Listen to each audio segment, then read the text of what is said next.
gente vai estar lendo dois textos, de Mateus 7, depois vamos lá para Jó.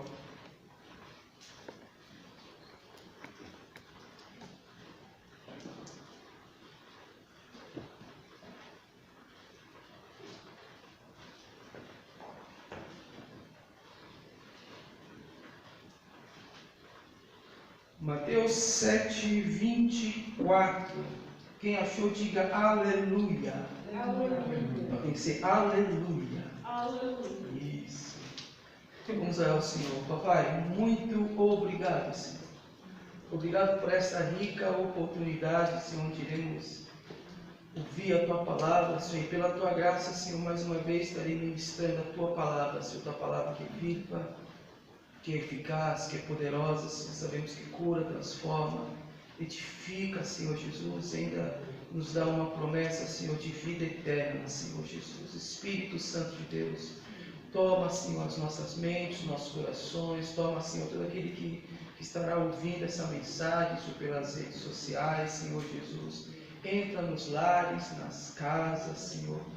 Entra, Senhor, no meio dos corações aflitos, perturbados, angustiados, casais em pleno divórcio, filhos delinquentes, transforma, restaura, porque Tu és um Deus de restauração, Senhor Jesus Cristo. Pai, haja com Teu impossível, Senhor Jesus Cristo. Traz cura, traz transformação, dissipa todas as trevas, coloca por terra, venha nocautear nessa noite toda ação maligna, Senhor, que o inimigo, Senhor Jesus Cristo, bate em retirada, Deus, através da Tua palavra, que é a luz. Ilumina, Senhor Jesus, todos os nossos corações, para a glória e louvor do nome de Jesus. Amém? Amém. Glória a Deus por isso. Diz assim a palavra do Senhor, palavras do próprio Senhor Jesus. Todo aquele, pois que ouve estas minhas palavras e as pratica, será comparado a um homem prudente que construiu a sua casa sobre a rocha.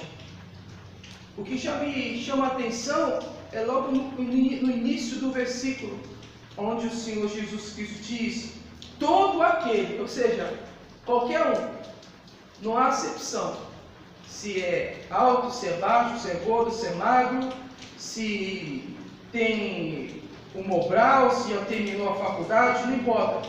O Senhor Jesus está dizendo: todo aquele, pois que ouve estas minhas palavras e as pratica, será comparado a um homem prudente que construiu a sua casa sobre a rocha. Então a gente analisa aqui que Jesus está pegando essa pessoa, esse homem que escuta a palavra dele, que pratica a palavra dele, como um homem prudente, inteligente, alguém que está disposto a fazer algo, mas algo com inteligência. E essa inteligência não vem das suas faculdades mentais, mas vem diretamente da fonte que é a palavra. Ele está construindo uma casa, ele está construindo uma vida, ele está construindo um lar, uma família, mas pela orientação da palavra, ele está construindo tudo isso sobre as orientações de Jesus. Amém? Amém. E no versículo 25 diz assim: caiu a chuva, transbordaram os rios, sopraram os ventos e bateram com força, repita, com força, contra aquela casa, e ela não desabou, porque tinha sido construído sobre a rocha. Aleluia! Maravilhoso, é maravilhoso. Chuva, rios, ventos, uma força, ou seja, toda essa situação aí que aparentemente é natural, né? É da natureza, forças naturais, né? Só que tudo isso vieram com grande força, bateram com grande força contra aquela casa, e ela não desabou, porque tinha sido construída sobre a rocha. É lógico, quando Jesus fala que a casa não desabou, ele não está falando exatamente sobre uma casa de parede, de tijolos, não. Ele está falando de uma vida que é alicerçada na palavra dele. E todas as situações aqui de chuva, rios, ventos, são situações adversas que vêm contra nós diariamente, mensalmente, e assim vai, e nós conhecemos muito bem. E ele termina aqui falando de um outro tipo de homem, no versículo 26. E todo aquele que ouve estas minhas palavras e não as pratica, será comparado a um homem insensato, que construiu a sua casa sobre a areia. Notem que tanto o prudente como o insensato, a primeira parte dos dois versículos batem, quando fala que o prudente ouve e o insensato também ouve. Tanto o prudente ouve a palavra de Deus e o insensato também ouve a palavra de Deus. E a grande diferença está naquilo que você já sabe, é o praticar. O prudente pratica e o insensato não pratica. E diz Jesus que o insensato construiu a sua casa sobre a areia. Por que ele não praticou? Porque ele já tinha ideia, ele já tinha pensamentos daquilo que é melhor para ele. Pô, essas orientações, ele pensa no seguinte: essas orientações de Jesus, pô, é legal, eu penso. Eu vou até sugerir, eu vou até falar com o Adriano sobre isso. Eu vou até falar com a Maria Chiquinha, eu vou falar com o João, com o Francisco, são ideias maravilhosas. Eu acho até que eu vou até pregar lá na célula. Eu acho até que eu vou dar algumas instruções. Quando tiver oportunidade, eu vou falar, né? Mas eu vou fazer as coisas do meu jeito. Sabe? Ele sabe, tem os ingredientes, só que ele faz do jeito dele. E o Senhor Jesus diz que essa pessoa ela é insensata.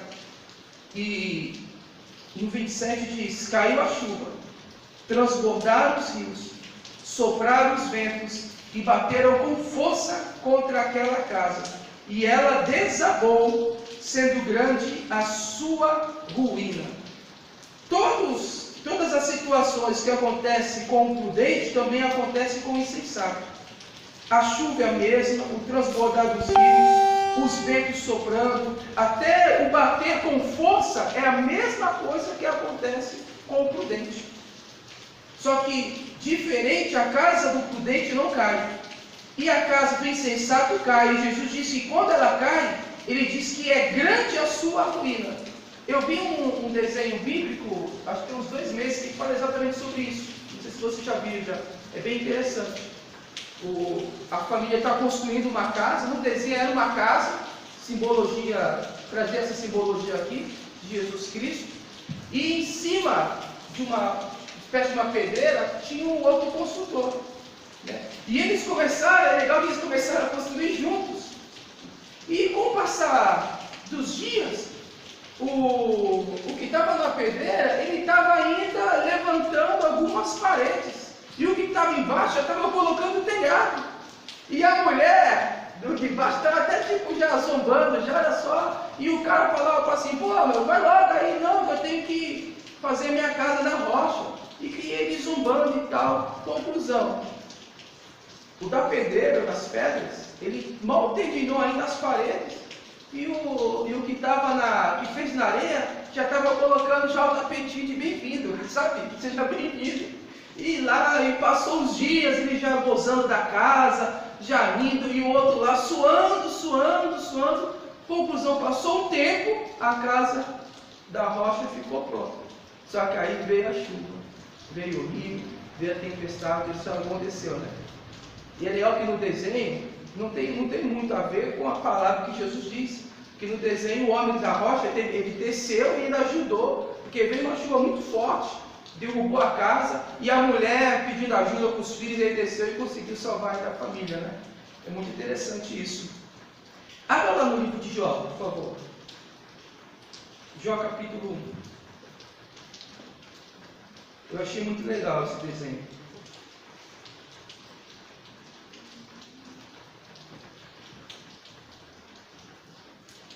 Jó capítulo 1, versículo 1.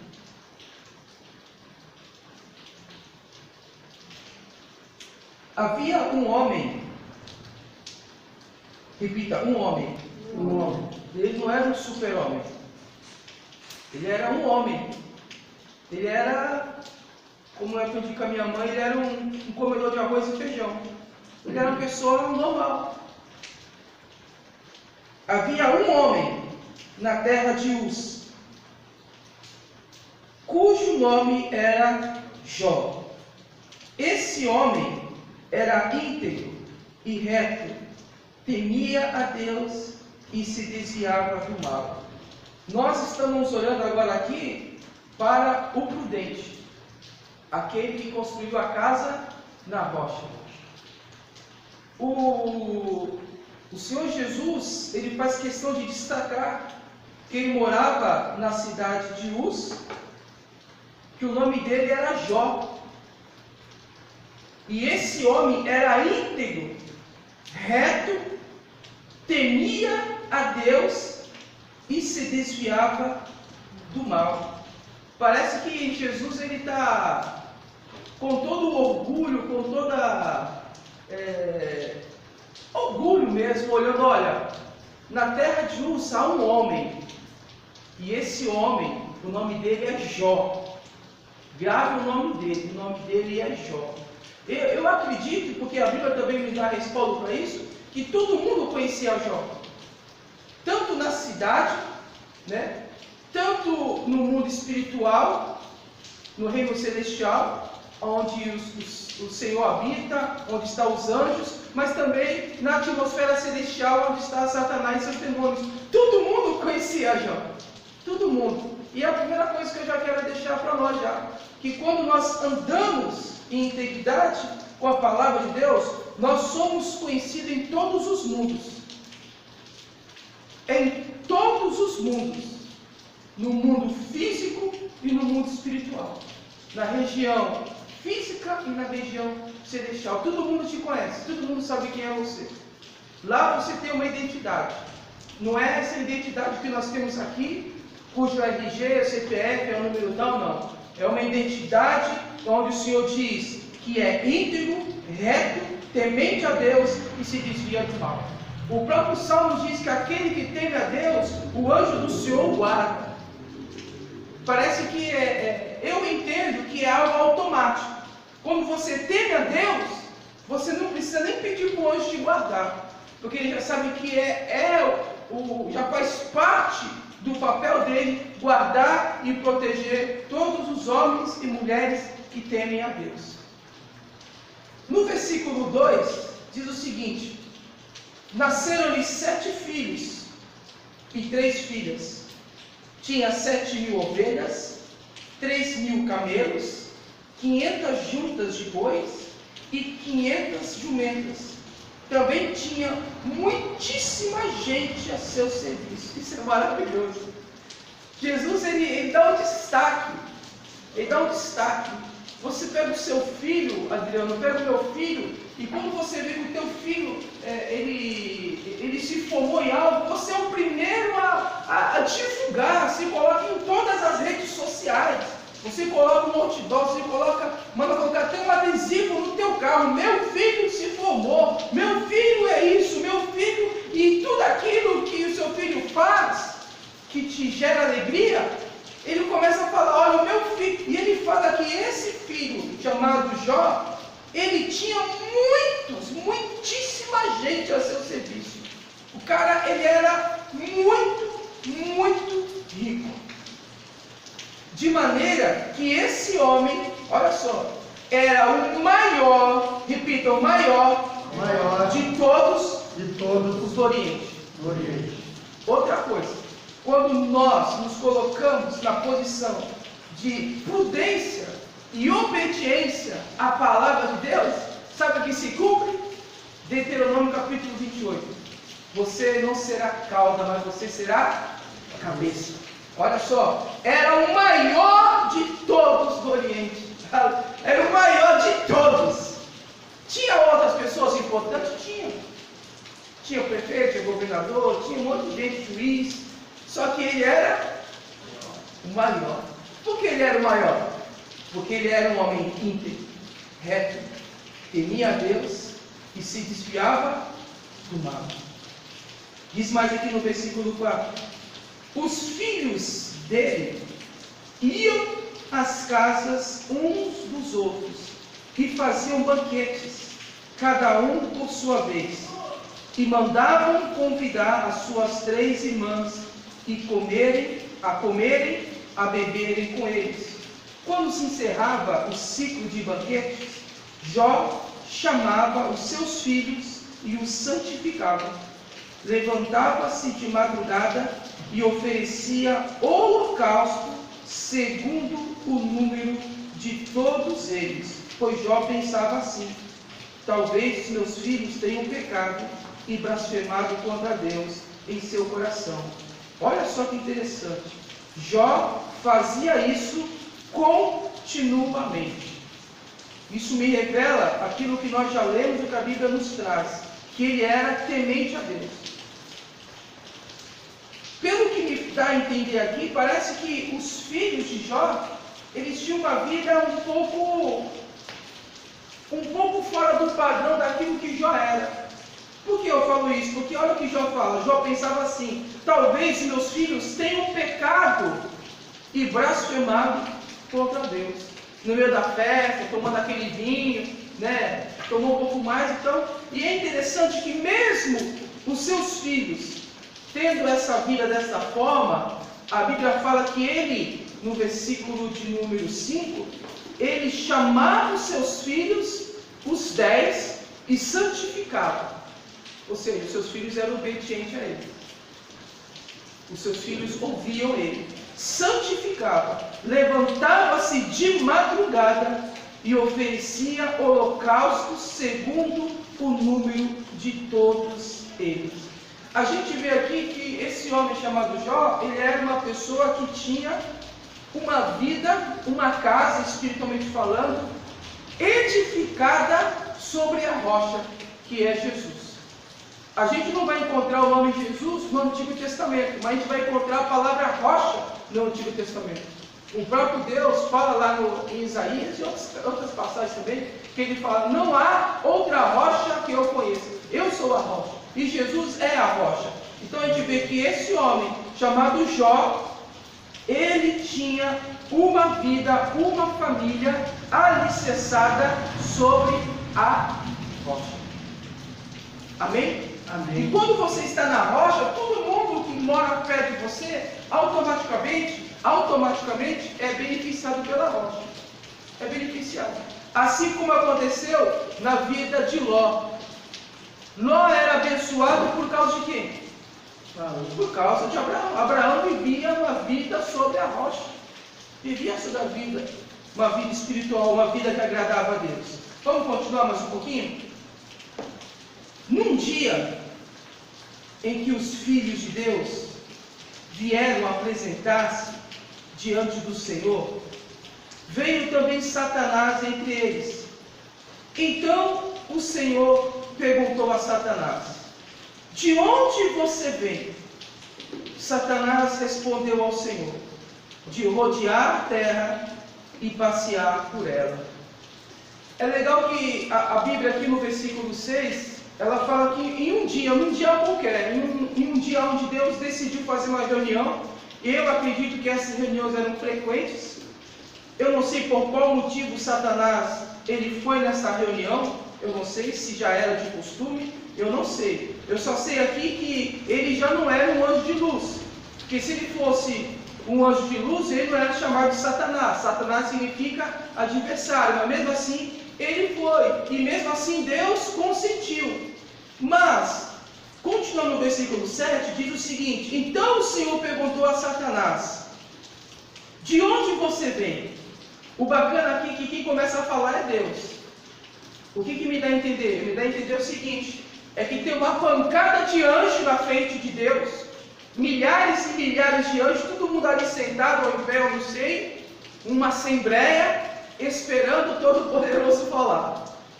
E ele se dirige a um e fala: Satanás, da onde você vem? Aí você já pode imaginar, né? Todas as cabecinhas dos anjos olhando para ele. E Satanás fala: de rodear a terra e passear por ela. de rodear a terra e passear por ela. A gente vê como funciona, né? A gente tem a dimensão do espírito, né? Sem passaporte, sem ônibus, sem metrô, sem avião, né? Rodeia a terra e passeia por ela. É lógico que nós estamos falando aqui de Satanás, mas espiritualmente falando, todos os seres celestiais, anjos, demônios, têm a mesma forma de se locomover assim. Uma hora estão aqui, uma hora estão no Japão e assim vai, sucessivamente. Mas o que chama atenção aqui é o que Deus pergunta para ele. E o Senhor diz, versículo 8, e o Senhor disse a Satanás, outra coisa, hein? Você vê que, note que Satanás só respondeu aquilo que foi perguntado. Tá? Eu só perguntei aonde você foi. Legal? Autoridade. E o Senhor disse a Satanás, você reparou no meu servo Jó? Aqui eu já acredito que Deus já deu uma cutucada. Por quê? Porque ele queria falar, Deus queria falar do filho amado, do servo querido. Você tem passeado pela terra e tal, rodeado e tal. Nessas tuas caminhadas aí, você foi lá na terra de Uz? Eu já ouvi falar. Um bairro assim. Você conhece Jó? É uma cutucada, porque ele é o adversário. Ele quer tirar, de certa forma, a alegria de Deus, provocar, porque ele não pode tocar em Deus, mas ele pode criar tristeza, criar algum tipo de sentimento que venha deixar Deus triste, como? Atacando os seus filhos. E Deus chega para Satanás e fala, Satanás, tu tem visto meu servo Jó? Não há ninguém como ele na terra. Olha só, olha o que Deus fala, olha aonde esse homem, o patamar que esse homem Jó chegou, onde o próprio Deus diz que não há ninguém como ele na terra. Me perdoe os teólogos, os historiadores, mas o que me dá a entender aqui é que ele não está se tratando somente da terra de Uz, mas ele está falando da terra. Não há ninguém como ele na terra, do globo. Em que sentido? Temente a Deus, se desvia do mal e tal. Ele é um homem íntegro e reto, que teme a Deus e se desvia do mal. É legal que ele se desvia do mal. O que me dá a entender? É que ele tem ciência daquilo que é errado, ele se desvia. Por que ele se desvia? Porque ele é temente a Deus, ele é íntegro, ele é reto. Os seus juízos, aquilo que ele falava, aquilo que ele, de certa forma, se viesse alguém falar com ele e falasse, Jó, o que você acha? Fulano fez isso e outro fulano fez aquilo. Esse fulano é o juiz fulano de tal, e esse daqui é o tio lá que toma conta das cabras. O que você acha? O juiz está errado, porque ele era um homem reto. Ele não tinha esse negócio de se a pessoa era importante ou se era... Não, para ele as coisas tinham que ser certas. E a Bíblia diz que ele era reto, ele era íntegro. Ou seja, ele não era alguém que se vendia, não era alguém que era levado ao suborno. Ele era íntegro, mas por que ele era íntegro? Por que ele era reto? Porque ele temia a Deus. E ele se desviava do mal. E no versículo 9 diz, então Satanás respondeu ao Senhor, será que é sem motivo que Jó teme a Deus? Será que realmente... Aí Satanás ele apelou. Ele falou, Deus, tudo bem, ele teme ao Senhor, mas será que é por causa disso mesmo? Será que não tem um outro motivo? Que ele ora, que ele busca? Analisa bem, Deus. Para pensar. Olha só, essa devoção toda não é normal. Olha para os outros filhos. Olha para os seus outros discípulos. E ele continua no versículo 10. Não é verdade, eu gosto desse versículo aqui, mesmo ter sido palavras ditas por Satanás, mas é aquilo que realmente aconteceu. Não é verdade que tu mesmo puseste uma cerca ao redor dele, da sua casa e de tudo que ele tem? Amados, você acha que Satanás não queria colocar sua pata antes na vida de Jó? Não queria tocar nos filhos de Jó? Não queria tocar nos bens de Jó? Mas por que ele não tocava nos filhos e nem na vida de Jó? Porque o próprio Deus, diz a palavra, que ele cercou a vida de Jó. Ele cercou. E por que ele cercou? Porque ele achou que Jó era alguém que eu decidi guardar a vida desse homem porque eu gostei dele. Não, porque ele era um homem que temia a Deus, respeitava a Deus. Não importa aonde você vá, é onde se cumpre Salmo 91, que diz que 1000 cairão ao teu lado, 10.000 ao teu direito, e tu não serás atingido. Por quê? Porque o Senhor nos guarda. Aleluia. Eu conheci um policial, quando eu trabalhei no fórum, ele falou que ele teve que passar, os policiais, obrigatoriamente, tem que passar por isso, de uma forma obrigatória. Teve troca de tiros com ladrões, eu não lembro de que foi, e ele falou que uma das balas, ele estava agachado na viatura, tá? Uma das balas, ela parou centímetro acima do capô. E ele estava com a cabeça bem ali atirando. E quando acabou toda aquela confusão, o policial estava com ele e falou: Fulano, olha só essa bala, cara. Ele olhou assim: tô vendo, tudo bem. Então, cara, é onde você estava, cara. A bala parou bem aqui, olha o projétil da bala. Ele riu e contando para nós isso. Por que eu falando isso? Porque ele é cristão. A bala, sabe? Imagina aqui o capô do carro. A bala, ela passou, ela atravessou, só que ela parou bem onde ele estava. O que foi isso? Ah, foi coincidência? Não. Isso é Jesus Cristo, a mão do Senhor. E tantas outras coisas que a gente vê que Deus nos guarda e nos protege. E olha só que interessante. Não é verdade que tu mesmo cercaste uma cerca, não é verdade que tu mesmo puseste uma cerca ao redor dele? O que é isso que é ao redor dele? Que aonde Jó vai, ele está protegido, não importa. Eu vou no mercado, estou protegido. Eu vou na farmácia, estou protegido. Aonde quer que eu vá, eu sou protegido. E não somente ele, mas a casa dele e tudo o que ele tem. Tudo o que ele tem. Lembra daquela passagem de Eliseu, já morto, seus ossos jogaram cadáveres onde ele estava enterrado. O que aconteceu? Os cadáveres voltaram à vida. Por quê? Porque mesmo os ossos de Eliseu eram santificados. Aonde você for, Cláudia, aonde nós fomos, nós somos santificados. E Aleluia. Santificados é guardados, separados. Aleluia. Separados. Eu já vi muito testemunhos de pessoas bruxos, feiticeiros, que vão em cemitério, eu vi um até recentemente, vão em cemitério para pegar ossos de pessoas, para poder fazer feitiço, e quando eles vão em alguns túmulos, o guia, que é chamado para eles, mas é demônio, fala: naquele ali não toca não. Então, por quê? Porque aquele lá é do homem de branco. Aí tu tem que pegar o outro. Naquele não toca. Eu me lembrei agora, faz muito tempo, foi um testemunho que eu vi lá na Vida Nova, eu estava na Vida Nova, o pastor Raimundo, lá do Guarujá. E ele fazia feitiços, né? Não sei se a gente vai estar vendo aí, escrevendo lá, Deus nos abençoe, pastor Raimundo. Ele fazia feitiço na época, macumbeira e tal, e ele fazia feitiço, mas feitiço não era coisinha de galinha preta na esquina, não, era coisa de cabeluda mesmo. E ele fala que ele foi convidado para poder matar uma pessoa, uma determinada mulher, e deram: quanto tempo você faz isso? Eu falei: 24 horas. Comigo, 24 horas, então fechou quanto? É X.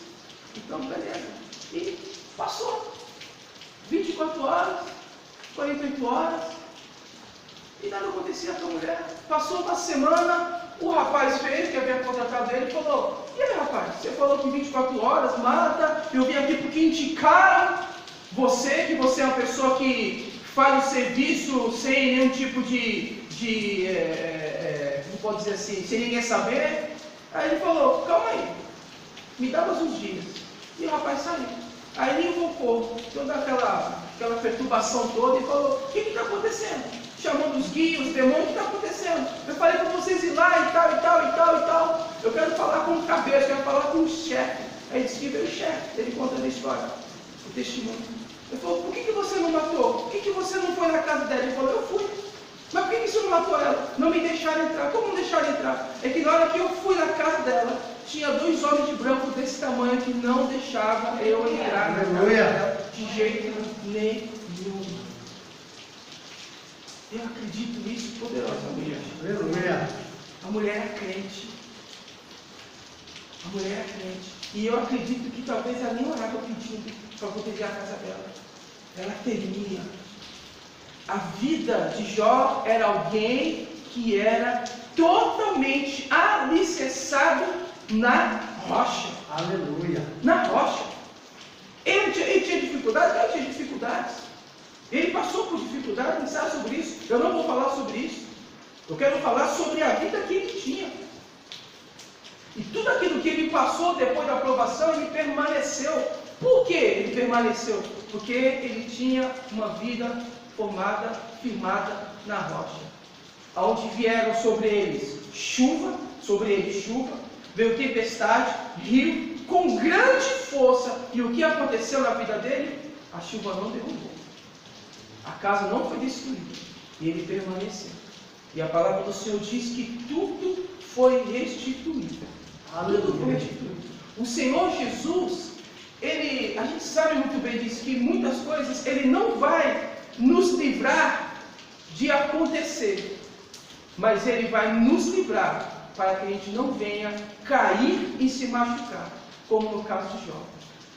A palavra do Senhor diz que Jó ele sofreu chagas, tanto que ele tinha que coçar com telha. A palavra diz que eram úlceras.